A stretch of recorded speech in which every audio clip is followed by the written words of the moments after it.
Hello boys and girls, welcome to my channel, I'm For Classic and welcome to BenchART. So for today what I do have needed is Disaster Report for Summer Memories. This game it is developed by Granzella, a new developer team, not exactly new, they did develop games back in Japan and in the couple of years back. But I mean, this is their first game to reach Europe, so let's jump on to the graphical settings, and I'm running the game according to what you are seeing in here. I'm running the game with 720p, which is not true because I have tweaked the game to run at 540p officially or unofficially, and I'm using in here a mix between the low and medium settings. So you might be asking, what the hell, why I'm using between the low and medium and using such low resolution? Because this game has some issues. For example, if I disable post-processing, or I mean if I put post-processing on low, this game looks entirely dark, so you just can't play. So I have to have this one on medium in order for you to actually see anything. But there is more settings that actually gives you trouble. For example, if you reduce VM distance to low, look at the characters.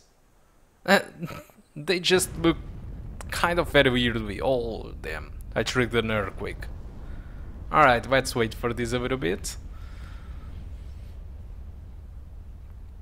Okay, it ended, but as you can see, all the characters at the distance, or even some of them near you, they just look like that. So I do recommend you to keep the VM distance on medium. But there is more. For example, on de-aliasing, I have set it to medium because if you put it on low, you just get like some small black dots on the characters, which looks like corrupted shadows on them. So how the hell did I create it or use it 540p resolution? So you need to go to your users folder, your username folder. You need to search for saved games, alright, and you will find Disaster Report 4. In this case I have Disaster Report 4 demo because I did use the demo, but if you have the original game, the full game, it is only Disaster Report 4. Go to saved, config, Windows no editor, and search for a file called GameUserSettings.ini. And what you need to change is this resolution size X and resolution size Y to the values that I have there, which is 960 by 540. I tried dynamic resolutions and resolution scaling, but nothing did work with this game, so that was the solution that I had to use. So looking to the requirements of this game, these guys ask for a dual core set to 3 GHz, which is something that we don't have, but honestly our CPU just goes very well with the game. What you need is also 4 gigs of RAM and a GTX 950, which obviously our GT 740M or GT 920M, it is much more weaker than the minimum requirements. So this is the results that I had with the regular 720p with the mix between the low and medium. I got an average of 21 frames per second, and look at those maximum, which means that the game never did reach 30 frames per second because the maximum at 720p it was only 29 frames per second. So for me that thing it is unplayable.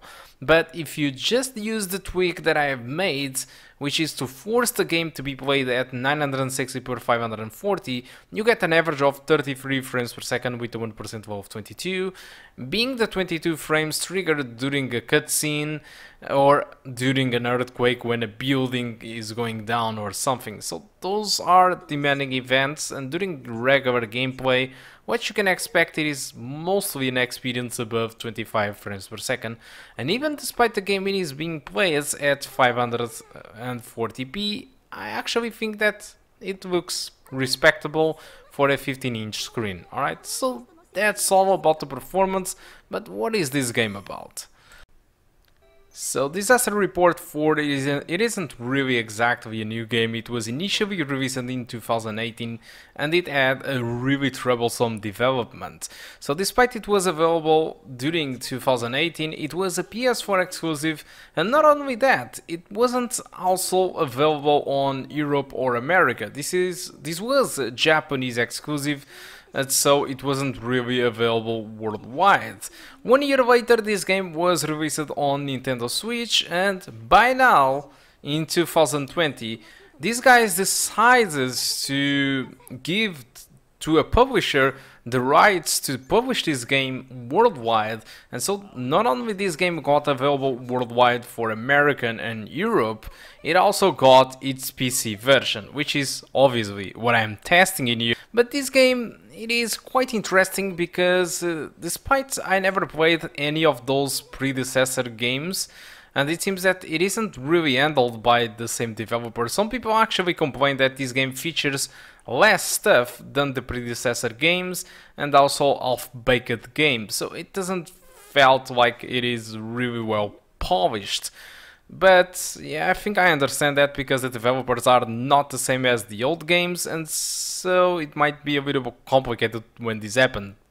Because if you remember Mafia 3, it actually happened the same thing, because the Mafia 3 developers are not the same as Mafia 1 as Mafia 2. And when this happens, I do understand that might be complicated to get the same experience from the old games when the developers are different.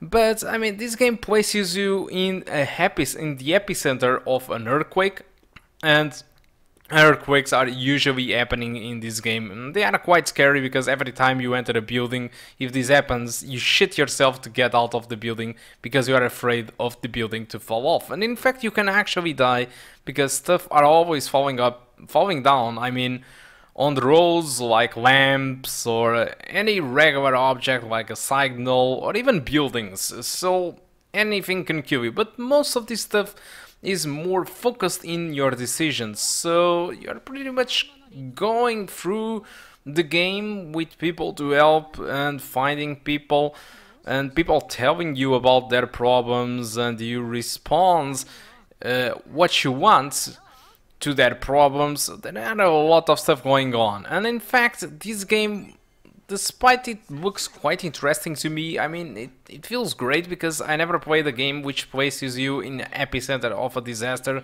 where you play as a regular person and not a superhero or something.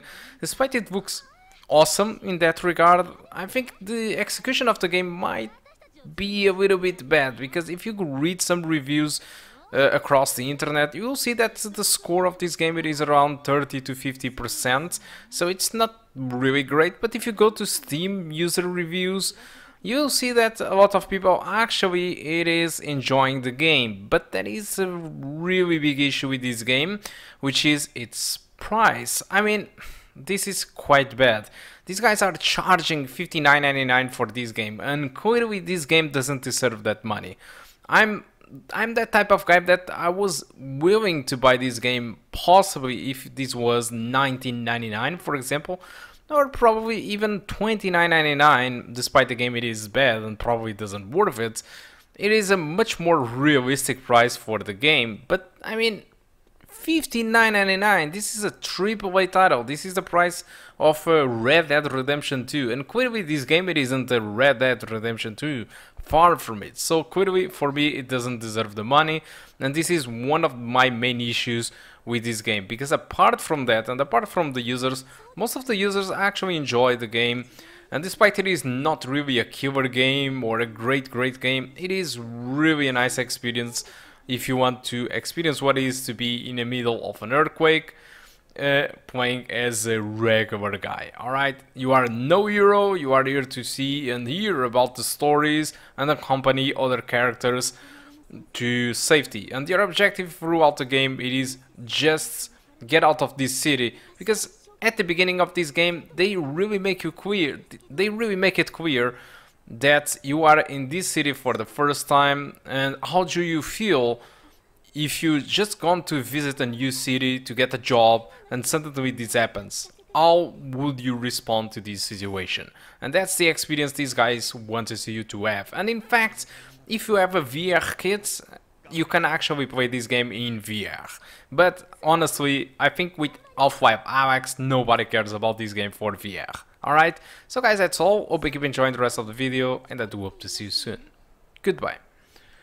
もう一人生徒がいるはずなんです。探さないと。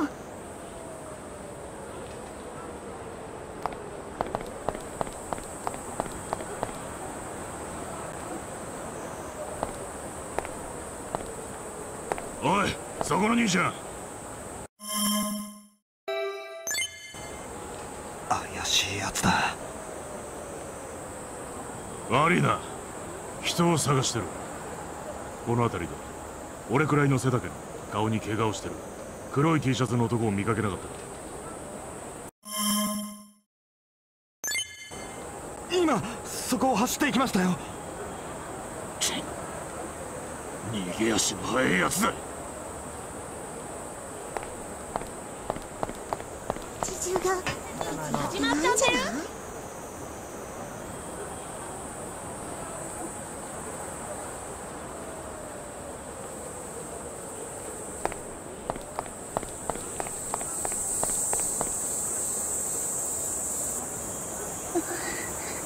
どうしよう。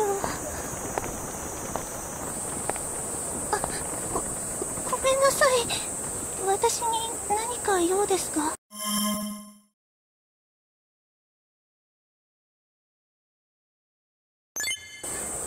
翡翠学院高校の生徒さん、先生が探していたよ。先生が？柳内さん！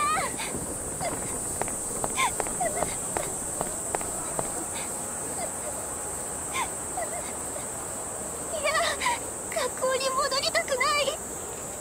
比嘉先生！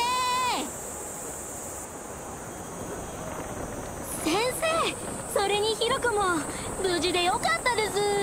ええ、あなたたちも。先生、これからどうしますか？学校は避難所に指定されてたと思いますけど。そうね、学校に戻るのがいいと思うけど、道は塞がれているし。あそこくぐっていったら通れそうに見えませんか？本当だ！あそこをくぐっていけば向こうに出られるんじゃないですかね。そうですわね。服が汚れてしまうけど仕方ないですものね。ちょっと危ないわよ。向こうに出られるかどうかもわからないし。そういうことならヒロコ、最初に行って見てきてよ。ヒレミさん、それは。何言ってるの？そんな。わかりました。ダメよ。それなら私が行くわ。今まで何度も災害で倒壊物に挟まれても必ず助かってきたんだから。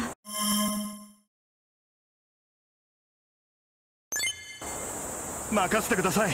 僕が最初にくぐります。ありがとうございます。気をつけてくださいね。